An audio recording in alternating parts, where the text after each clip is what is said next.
What's up, everybody? Welcome back to Toy Room, and today I'm going to be reviewing the first episode of Lanterns. What's up, guys? So, yeah, today I'm going to be reviewing Lanterns. I'm sorry I've been so late on the reviews as of late, but, you know, life gets in the way, get busy. So I'm sorry about that, but without further ado, my ranking for the first episode of Lanterns is 9 out of 10. 9 out of 10. So I would give it... Actually, no. Yeah, 9 solid, yeah. This episode did a great job of introducing us to the characters. Introduced us to Hal Jordan. It introduced us to Hal Jordan and Jon Stewart. And we really get to know those characters in this first episode. And it has a very different feeling from anything else that we've ever gotten in the DCU before. Superman was very uplifting and cheerful, like a Superman movie should be. Not like Zack Snyder's Superman. Not like Zack Snyder's Superman.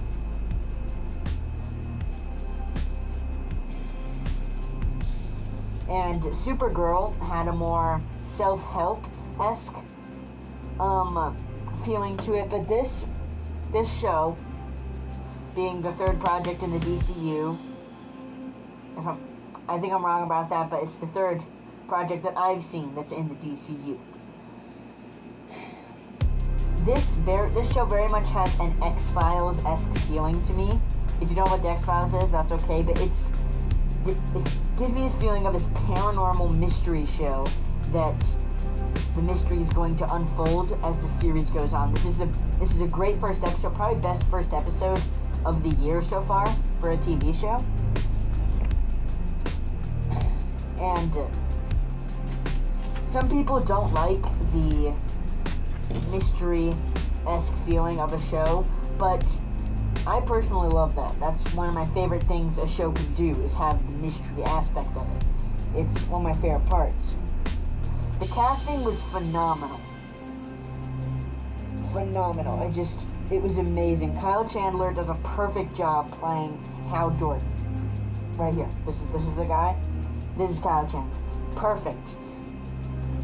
Perfect. He's cocky, he's funny, he takes risks, he plays by his own rules. It's everything I wanted out of Hal Jordan's character for this TV show. Everything I wanted. It was just amazing. Flat out amazing.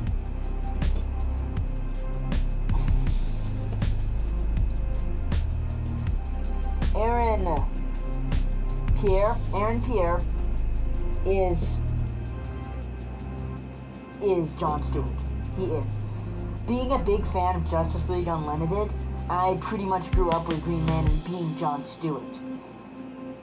He's amazing. He perfectly captures him, where he's willing to do whatever it takes for his team.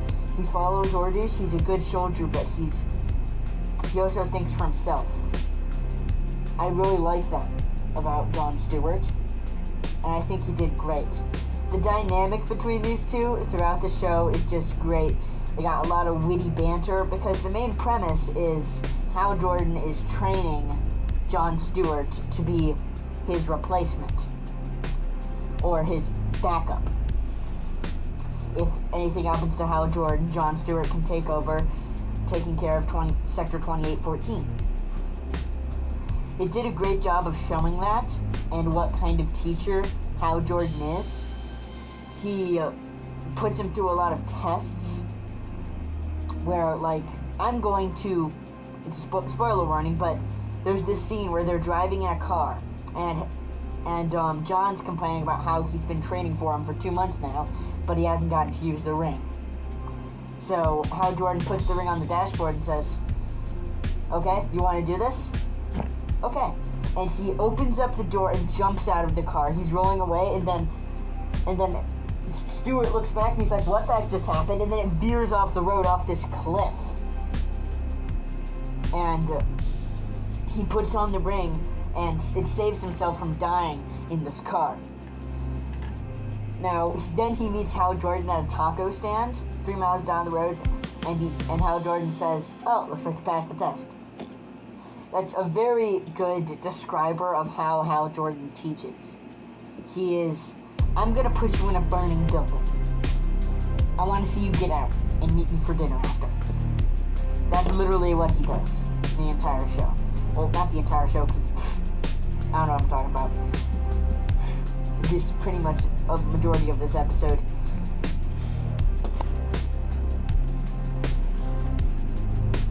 The acting across the whole board is great, though.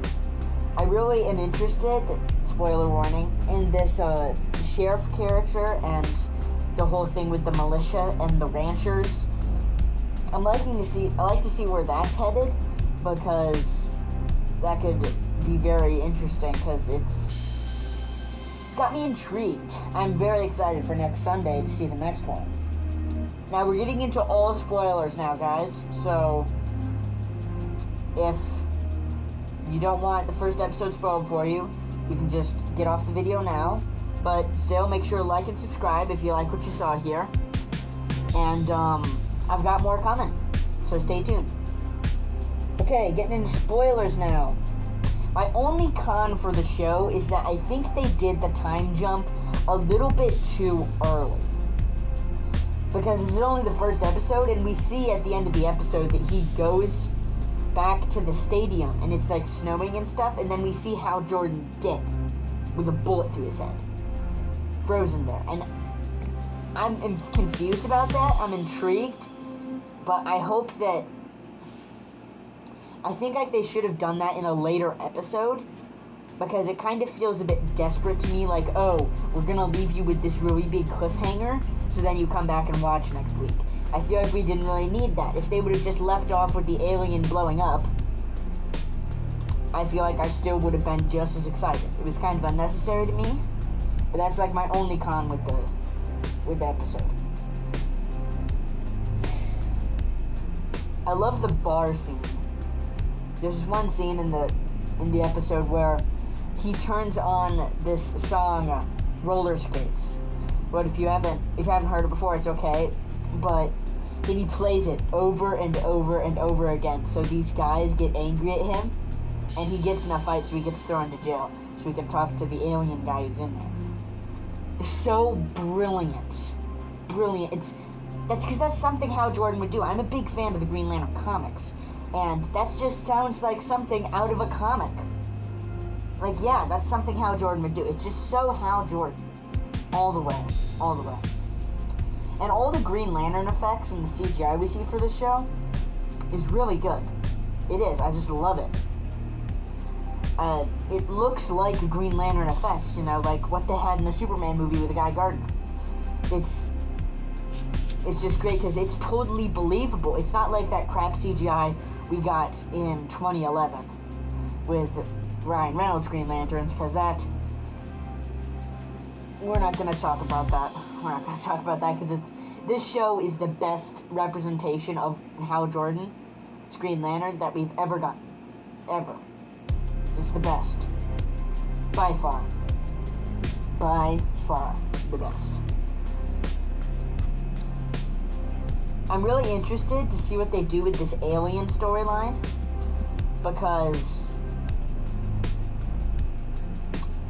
in the trailer, if you've seen the latest trailer, they say something about manhunters in relation to the aliens, which me immediately, ding, that's Martian Manhunter from the comics, which I am psyched for that if that's where they're going with this, to introduce Martian Manhunter, because I absolutely love Martian Manhunter as a fan of the Justice League of America comic books from the 70s. Because he has so many powers, and I would love to see a better representation of him than what we got in the CW. Because the CW representation was okay, but it's not great, you know. And yeah, that was my review of Lanterns. And my final ranking of episode 1 of Lanterns is 9.5 out of 10. Go watch it on HBO Now. It's available there. And it's the best first episode of a DC show that I've ever seen, I think. In live action, yeah. It was just... It sold me like that. It sold me. Thanks for watching, everybody. Make sure to like and subscribe if you like what you saw here, because I got more reviews coming. Thank you very much. Have a blessed day, and I will see you guys in the next one.